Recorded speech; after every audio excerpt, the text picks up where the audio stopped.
Well, here it is, Windows 10.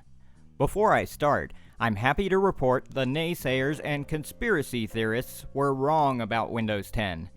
You do not have to sign in or sign up for a Microsoft account. Cortana is not going to spy on you unless you accept the Cortana user agreement. In fact, Windows 10 has more settings to secure your privacy than ever before seen in Windows. You can select each individual program that has access to your webcam, for instance, and all kinds of similar settings, kinda like a cell phone. You also don't have to use the cloud. OneCloud is built in, but all you have to do is right-click the OneCloud icon and select Settings, and uncheck the box by Auto Start with Windows. Then just right-click the icon again and select Exit. And you have a month to try out Windows 10, and if you don't like it, you can revert back to Windows 7 or 8.1, whichever version you upgraded from in the first place. There are a couple of downers though. The Windows 10 Start menu is not like Windows 7, it's like Windows 8.1. And Windows 10 still has the silly lock screen when it starts up. But I was able to fix that easily, just like I did on Windows 8, with a registry tweak. Also, the network monitor is just as useless as Windows 7 and 8, not really showing the network activity like it used to in XP. But that could be possibly solved by downloading a small free program called Network Activity Indicator. And Windows Media Center is gone, but Microsoft promises a DVD player that will come as an update to Windows 10. Let's start by clicking the Start button. That brings up a menu including the Windows 8 style Metro interface, where you have live news feeds and quick access to apps like the new Xbox app. You can get rid of whatever you don't like by right-clicking and select Unpin from Start. Clicking File Explorer opens up the familiar window to access the files on your computer. The interface is pretty much like Windows 7 and 8 and Vista before it.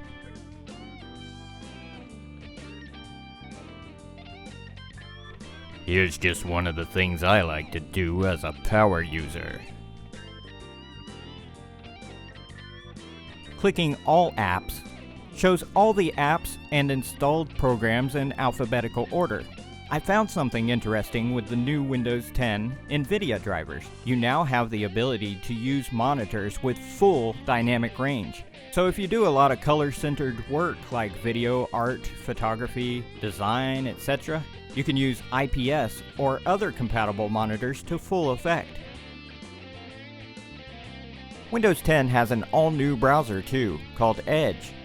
Built from the ground up, Edge was originally known as Project Titan and made to replace Internet Explorer because of the supposed lack of security of IE. Here's my horrible looking website. I gotta fix that.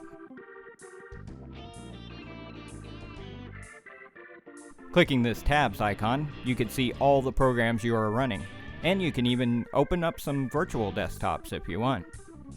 Also, the shake mechanic is still here. This was one of my favorite things about Windows 7 and 8. Just shake one window to clear the desktop. Shake again, and they all come back. Want to tell Microsoft how much you like or dislike something about Windows 10? Click in the Cortana search box and click this icon. If you are wondering why Windows 10's taskbar looks so big, click Settings. And check the display zoom level.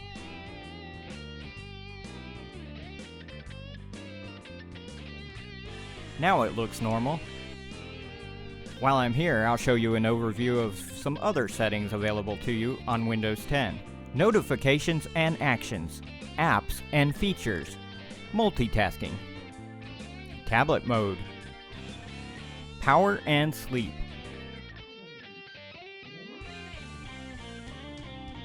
storage, offline maps, default apps,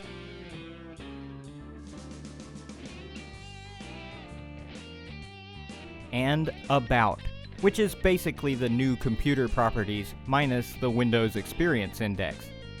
How is Windows 10 on games?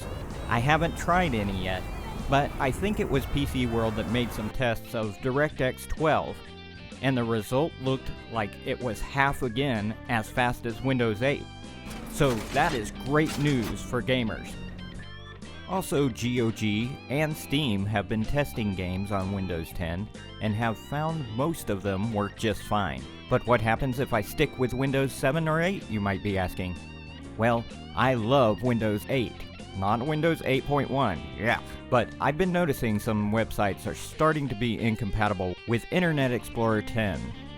On Windows 7 or Windows 8.1, yeah, you can upgrade to Internet Explorer 11. But what about Windows 8? Well, I have the ability to use other browsers like Google Chrome or Firefox. I don't use Firefox for my own personal reasons. There is also Opera and probably many others I haven't tried. Anyone remember the Netscape browser? I hope you enjoyed this quick look at Windows 10. Thanks for watching, and thanks for subscribing.